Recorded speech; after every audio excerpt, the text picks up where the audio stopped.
Okay, had to have a whole lot of humble pie. Um,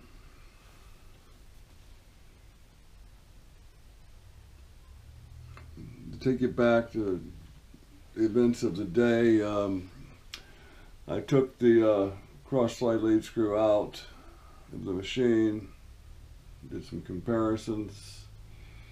All my keyway locations were correct. They were just a 1/16 too large.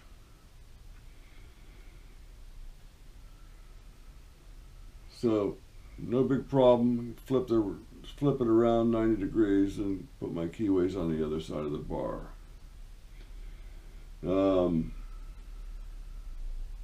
Cut two of them very successfully.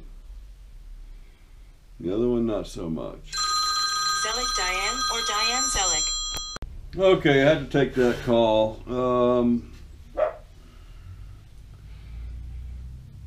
The events of the day, oh my gosh. Knock it off, quiet now. We're recording here. You punish dogs for being dogs. They just, they bark. That's what dogs do. I think I already said all my keys are in good locations and all that. My diameter, the last 2 inches down at the crank handle, I don't know what I did. Apparently I just wasn't paying any attention to the dimensions. I got down to that part and thought I was done. That's not a problem though, because I just had to take some more off. It's easy to take off. Now, Steve Lang, Shark River, very generously offered to help me with my connection of the shaft and the screw. And he talked about the limitations he has because of what I have already done. Number one, chemically bluing it. Number two, silver solder is not going to work with a press fit, and so I assume it has to be a pretty generous slip fit for silver solder to do his job. He talked about pinning it, and I love the idea of pinning it. But the pin that I use to connect the two rods is ground and hardened, and I'm not sure if that can be drilled or not. I'm sure he probably has the equipment that could do that, but I'm just kind of going on the basis that it probably can't be done. So what I've decided to do is remake the shaft section of that lead screw. Of course, I don't have to do anything to the screw because someone else made that, and they did a very good job.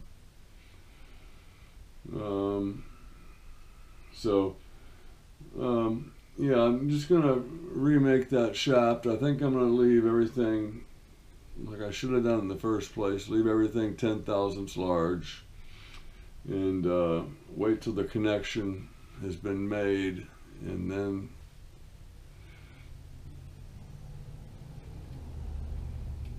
chuck it up as one piece and finish all those dimensions as one piece, and in my thinking it's going to make everything concentric with the screw half of the shaft. So I'm going to have to talk to Steve. I really probably shouldn't say anything yet, but I believe I'm going to ask him to do a little bit more than what he's offered. And I'm not looking for a free ride either. I'm willing to pay. But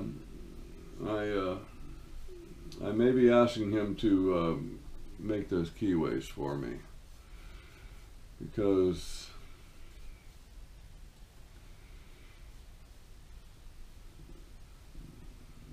my way is not very consistent, let's put it that way. in order to get, yeah, that's enough said there. Everything I machined in the region of the holder came out really nice. And the key, the double keyway, the one that holds the gear, doesn't necessarily have to be on the same line as the other one. So I could bring that down and machine that, you know, inside the tool holder with rigidity. It doesn't have to be exact. So I may go ahead and do the keyways myself on the new shaft. I may ask him to help me with that. Like I said, I hate to take advantage of him. You know, the man's got a life to live. He's got probably paying jobs and tools he's trying to make. I'm sure his plate's pretty full. And he basically offered to drop everything he's doing and do this for me. He said that he would do it, you know, with about a week's turnaround time. And in my opinion, that's dropping everything you're doing and starting a new project. So God bless him. Well, that's my state of affairs. As far as the video you're getting ready to see, I recorded some of the milling, so you might see what I was up to. And the part you're going to see is where the part is extended way out.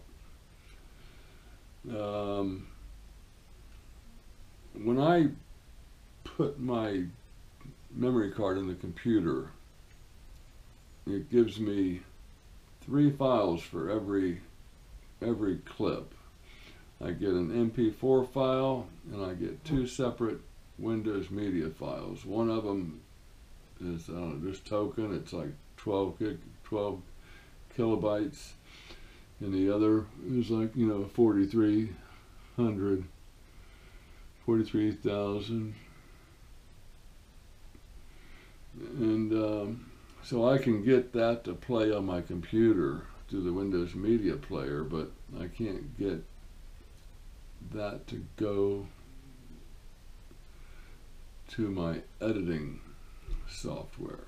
When I bring up my data on the editing software, it just brings up the MP4 files. So that's why the little clip of machining is going to kind of suck. But thanks for watching, thanks for liking and subscribing. I appreciate your time. What I'm doing is I'm staging right at the beginning, and I start moving it this direction and feeding in. When I feel like I have a little bite, I feed back and pick up what I missed, and then bring it down to this end. And then I start feeding the other direction, giving it a little more depth, feeding back here, catching what I missed, and then on down to the end. And rinse and repeat, taking very little off at a time. Here's my first one. Now, I could pull this out now and bring it down and just line up that slot and have that rigidity.